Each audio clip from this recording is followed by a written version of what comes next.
अस्सलाम वालेकुम। कैसे हैं सब? अच्छा जी, हमारे 2 चैप्टर कंप्लीट हो गए हैं कैलकुलस के। नेक्स्ट जो है हम थर्ड चैप्टर स्टार्ट करेंगे। General theorems, indeterminate forms. ठीक है।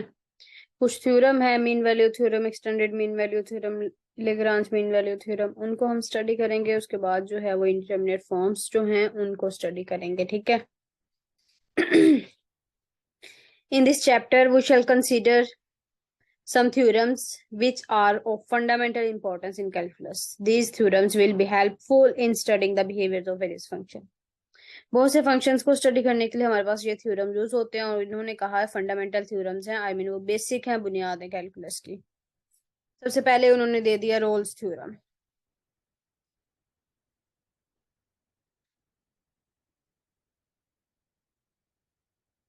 इधर आपको बात बताती चलो। इंटरव्यू में क्वेश्चन पूछे जाते हैं, कहा जाता है बताएं, दो कंडीशंस बताएं रोल्स थ्योरम्स की।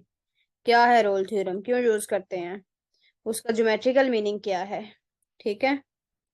ये चीजें जो है वो पूछी जाती हैं। तो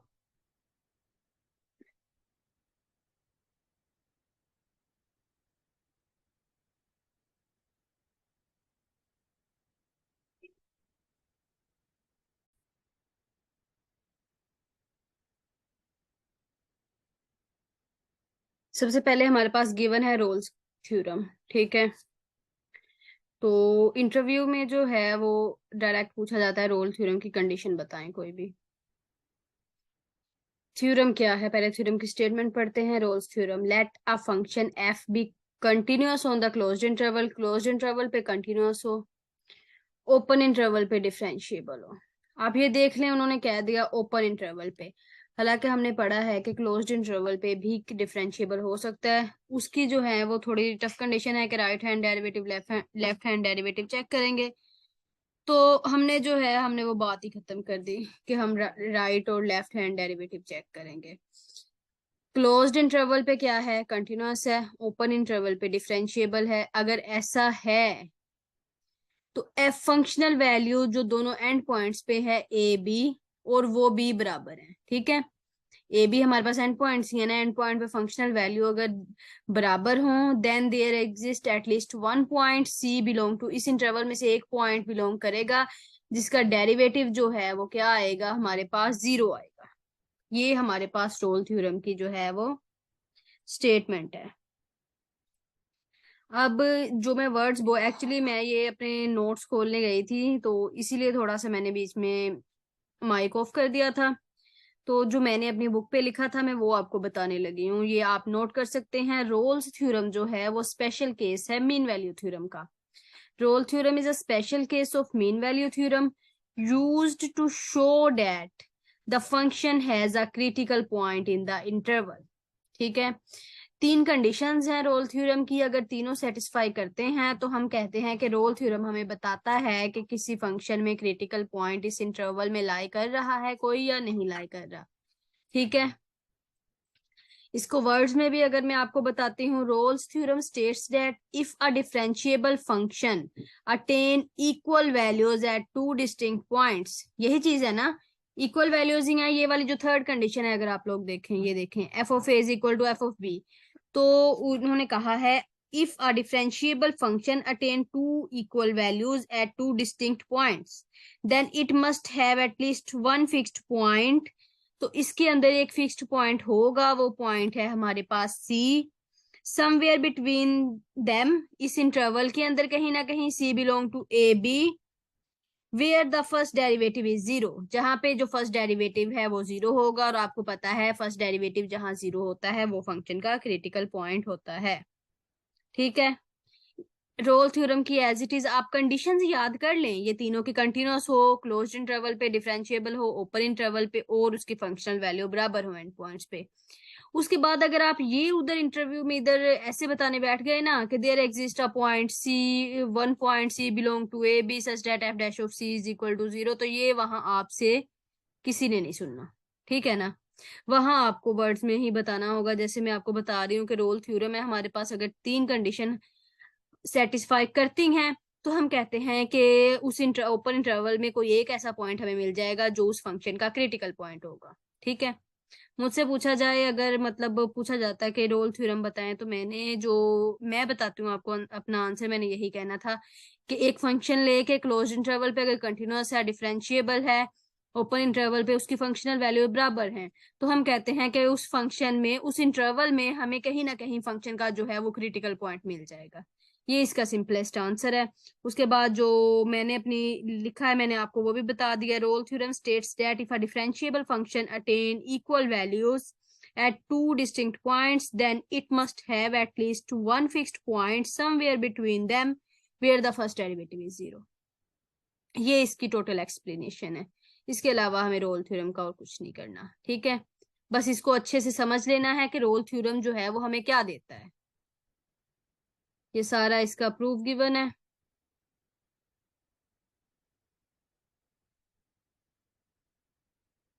geometrical interpretation of Rolle's theorem. Rolle theorem है द सिंपलेस्ट ज्योमेट्रिकल इंटरप्रिटेशन। इन्होंने कहा इसकी जो है वो बहुत सिंपल है। If f is continuous on AB and differentiable on open interval AB such that f of A is equal to f of B, then there is a point C belong to AB where the tangent line to the graph is parallel to the x-axis. क्या चीज है actually ये? उन्होंने कहा है कि role theorem जब किसी पॉइंट को सेटिस्फाई करता है, किसी भी फंक्शन में सेटिस्फाई करता है, उसकी 3 कंडीशंस मतलब कंटिन्यूटी, डिफरेंशिएबिलिटी और फंक्शनल वैल्यूज इक्वल आ जाए एंड पॉइंट्स पे, तो उसके बाद क्या होता है? हमने अभी पीछे पढ़ा है कि उसके बाद रोल थ्योरम हमें क्या बताता है कि उस इंटरवल में कहीं ना कहीं क्रिटिकल पॉइंट एग्जिस्ट करता है। ठीक है, हमने यही पढ़ा है। और अगर मैं आपको बताऊं क्रिटिकल पॉइंट एग्जिस्ट करता है, तो वो क्रिटिकल पॉइंट या तो उसका मैक्सिमम पॉइंट होगा या मिनिमम पॉइंट होगा। ये इन्होंने बताया है कि मैक्सिमम पॉइंट इसी तरह आएगा ना, मैक्सिमम पॉइंट है और ये मिनिमम पॉइंट है, और उस पॉइंट पे, मैक्सिमम पॉइंट या मिनिमम पॉइंट पे हम टेंजेंट ड्रा करते हैं, तो वो टेंजेंट एक्स एक्सिस के पैरेलल आएगा। यही इन्होंने बताया है। ठीक है, ये टेंजेंट ही ड्रा किया है, ये वाली जो लाइन ड्रा की है ये टेंजेंट ही है। ये मैक्सिमम पे टेंजेंट ड्रा करके दिखाया है कि एक्स एक्सिस के पैरेलल है। ये मिनिमम पे।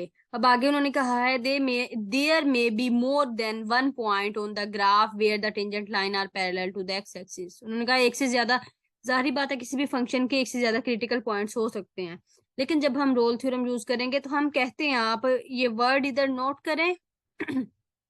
एक मिनट,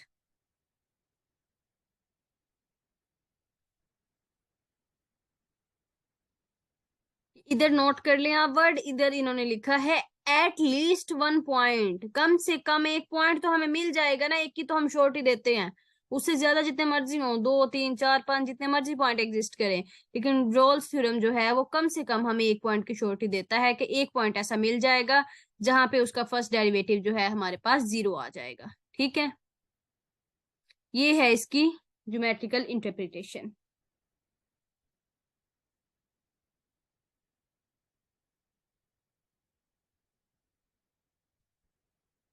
ये बाकी इधर से पढ़ने की जरूरत नहीं है, बस इन थ्योरम्स को अच्छे से समझने की जरूरत है। इनका जो डिफरेंस है तीनों थ्योरम्स का, बाकी जो मीन वैल्यू थ्योरम है जो भी है, वो अच्छे से आपको समझने की जरूरत है। ठीक है, नेक्स्ट हमारे पास है मीन वैल्यू थ्योरम। इसकी भी कंडीशंस हैं। अगर वो रोल थ्योरम की कंडीशन पूछते हैं या वो मीन वैल्यू की पूछते हैं, तो कंडीशंस दोनों की सेम है। दो तो पहली सेम है, तीसरे की बात बाद में आती है। रोल थ्योरम में 3 है, मीन वैल्यू में 2 है। Let a function f be continuous on closed interval a b, differentiable on open interval a b, then there exists a point। अभी जो इधर वर्ड नोट करें, वर्ड्स पे गौर करेंगे तो आपको समझ आएगी। उन्होंने लिखा है देयर एग्जिस्ट अ पॉइंट, सिर्फ एक पॉइंट एग्जिस्ट करेगा। उन्होंने ये नहीं लिखा कि there exist at least one point. Rolle theorem में ये था एट लीस्ट वन पॉइंट, कि एट लीस्ट का मतलब एक से ज्यादा जितने मर्जी हो, कम से कम एक होगा। तो इधर एक ही पॉइंट आएगा, एक से ज्यादा नहीं आएगा। ठीक है, उस इंटरवल में हमें एक पॉइंट ऐसा मिल जाएगा such that the functional value का डिफरेंस लिया और नीचे जो बाउंड्री वैल्यू है उनका डिफरेंस लिया, वो किसके बराबर होगा? फर्स्ट डेरिवेटिव के बराबर। ये चीज भी मैथमेटिकली आपने पढ़ ली, मैथमेटिकल फॉर्मूला सबको आता है, और ना इधर मुझे जो है वो आपको फॉर्मूला याद करवाने की जरूरत नहीं है, ये सबको आता है, ठीक है। मैं आपको अब इसका जो है वो समझाती हूँ क्या है। The mean value theorem says that, ये जो वर्ड्स मैं बोल रही हूँ आप नोट भी कर सकते हैं। The mean value theorem says that for a function that meets its conditions, उन्होंने कहा है मीन वैल्यू थ्योरम जो इसकी कंडीशंस को पूरा करता है। कौन सी कंडीशंस? ये जो फर्स्ट कंडीशन है कंटिन्यूटी की, दूसरा कंडीशन दूसरी है डिफरेंशिएबिलिटी की।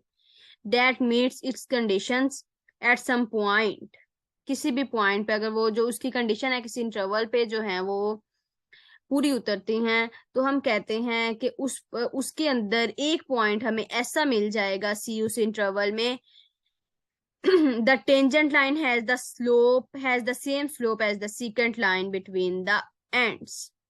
ये जो फॉर्मूला है ना, ये secant लाइन का है। ये कैसे secant लाइन का है? ये एवरेज रेट ऑफ चेंज है, अगर आपको याद हो तो हमने पढ़ा था इंस्टेंटेनियस रेट ऑफ चेंज और एवरेज रेट ऑफ चेंज। जो एवरेज रेट ऑफ चेंज होता है वो टेंजेंट लाइन की स्लोप है, sorry average rate of change है वो सीकेंट लाइन की स्लोप है, और जो इंस्टेंटेनियस रेट ऑफ चेंज है वो टेंजेंट लाइन की स्लोप है, ठीक है। और ये F of B minus F of A over B minus A, ये हमारे पास एवरेज रेट ऑफ चेंज है जो कि सीकेंट लाइन की स्लोप है। और अगर ये हम लें तो ये एफ डैश ऑफ सी, ये हमारे पास क्या है? ये टेंजेंट लाइन की स्लोप है, ये हमारे पास इंस्टेंटेनियस रेट ऑफ चेंज है। तो वर्ड्स कुछ यूं मैंने याद किए थे कि mean value theorem says that for a function that meets its conditions at some point the tangent line has the same slope as the secant line between the ends, end point के दरमियान, ये and points ही है ना। तो हम अपने लफ्जों में कह सकते हैं कि अगर कोई भी फंक्शन हमारे पास किसी इंटरवल पे मीन वैल्यू थ्योरम की जो है वो कंडीशंस को सेटिस्फाई करता है, तो उस इंटरवल पे हमें एक पॉइंट ऐसा मिल जाएगा जहां पे सीकेंट लाइन की स्लोप जो है वो टेंजेंट लाइन की स्लोप के बराबर होगी, ठीक है। such that the tangent line to the graph of f at c is parallel to the secant line connected। अब इसका मतलब क्या है? इसका मतलब है कि टेंजेंट लाइन की स्लोप, ये जो अगर ग्राफ की सूरत में देखें, जो मैंने वर्ड्स अभी बोले हैं कि सीकेंट अगर मीन वैल्यू थ्योरम की कंडीशन सेटिस्फाई होती है किसी इंटरवल पे, एक पॉइंट ऐसा मिलेगा जहां पे टेंजेंट लाइन की स्लोप जो है वो सीकेंट लाइन की स्लोप के बराबर आ जाएगी। इसका मतलब ये है अगर स्लोप बराबर आ जाती है ना हमारे पास, इसका मतलब ये है कि स्लोप बराबर है, दोनों जो लाइंस है ना सीकेंट लाइन और टेंजेंट लाइन वो दोनों पैरेलल हैं। ये आगे भी हम ज्योमेट्रिकल इंटरप्रिटेशन में आपको दिखाती हूँ, लेकिन ये अच्छे से आप समझ लें कि सीकेंट लाइन की स्लोप टेंजेंट लाइन की स्लोप के बराबर आ जाती है, किसमें? मीन वैल्यू थ्योरम में, ठीक है। और मीन वैल्यू थ्योरम जो है हमारे पास, ये स्पीडोमीटर हमारे पास जो होता है ना स्पीड को चेक करने के लिए, उसमें हम मीन वैल्यू थ्योरम को यूज करते हैं।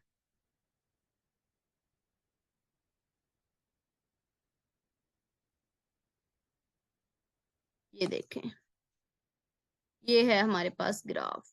The meaning of the mean value theorem has the simplest geometrical interpretation. ये क्या है हमारे पास? ज्योमेट्रिकल इंटरप्रिटेशन है मीन वैल्यू थ्योरम की। मैंने आपसे कहा कि जो पीछे हमने पढ़ा है हम उसी को अप्लाई करेंगे, इधर से हम नहीं पढ़ते।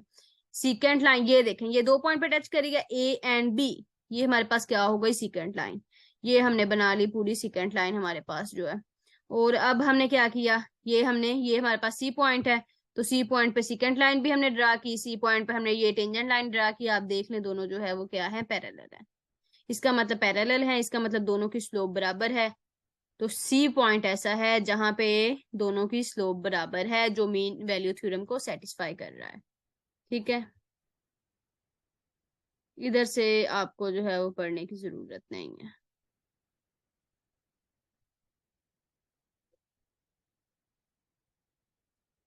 नेक्स्ट हमारे पास है another form of the mean value theorem.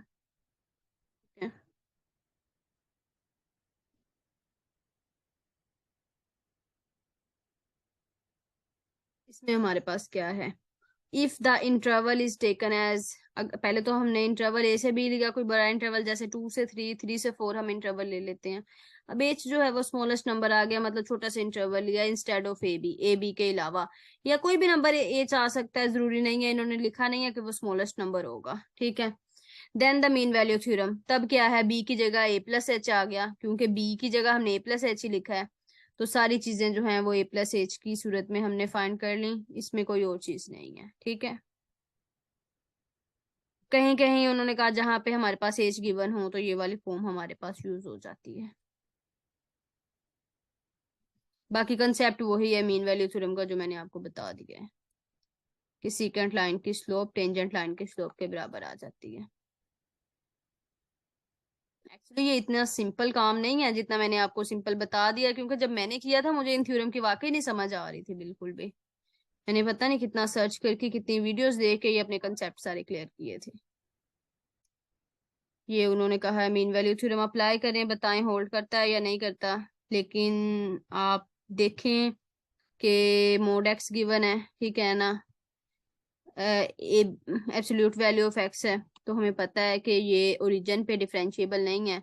तो जब डिफरेंशिएबल नहीं है तो कंडीशन जो है डिफरेंशिएबिलिटी को सेटिस्फाई नहीं हो रही, तो इससे हम कह देते हैं कि ये कंडीशन को सेटिस्फाई नहीं करता, तो हम मीन वैल्यू थ्योरम नहीं लगा सकते।